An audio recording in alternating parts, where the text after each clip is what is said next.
Well, Jeff, here we are, chapter 12. Thank you for joining us on this journey. We hope it's been helpful for you, but we want to finish off talking about mentoring.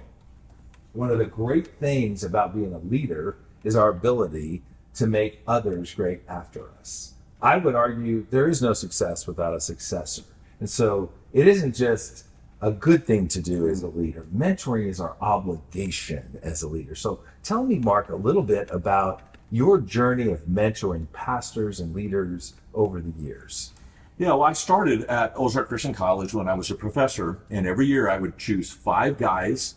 I deliberately chose those that I thought had great potential, and we would meet every week in my home. What I learned was mentoring is more about being there than saying things. The only thing I really offered these young men, I mean, sometimes I'll be give some counsel or advice or encouragement, but the best thing I offered anyone is a view through the windshield and not through the rear view mirror. There's a lot of young men, especially as they think about what I did in my past and how that's going to keep me from the future. And if you can just say, no, I see in you, I see 10 years down the road in you, I see 30 years down the road for you. And Jeff, if you come over to the house, I'll show you, I have a board with 50 names of pastors all around the country that signed that board after we spent that time together. And I knew that I had grown in wisdom the first time. And I remember I was sitting in the chapel at the college and a young man had just preached and he sounded a lot like me. And I had more joy in his success than my own. Wow. And I knew at that point that something had changed in me. And I think that's what changed for Jesus as well. Obviously, only Jesus can die for our sins on the cross. But as he raised up leaders, he actually said to his disciples, you will do greater things than I will do. And they did.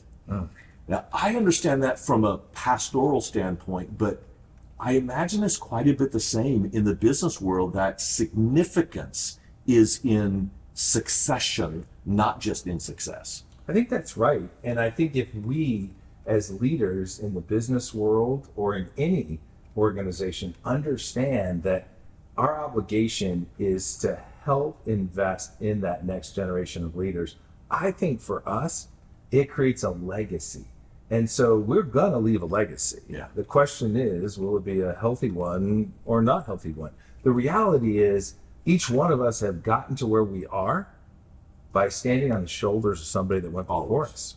And so we need to be that person for somebody. It is the most rewarding thing I have ever done is mentoring those that come after me. It, like you said, it gives me great joy to watch people. Why do they need to go through the same lessons I learned? How about I let my scar tissue share with them so they can avoid some of that pain and they can avoid some of the mistakes that I have made and hopefully have a greater run as a leader. The idea is we want them, just like our children, to do greater things than we've ever done. Yeah. And if we would look at it that way, I think we'd realize our obligation as leaders and mentors is not a nice to have, it is a must.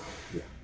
Jeff, I want to thank you for co-authoring this book with me. It's been really helpful to have your perspective in this book, because I think so many of you pastors, if you would be a little better at business, there would be more people in heaven.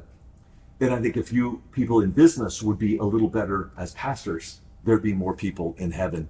If God has put you in charge of any organization, whether it's a church, a 501c3, or a marketplace business, you are a pastor. And you need both sides of leadership.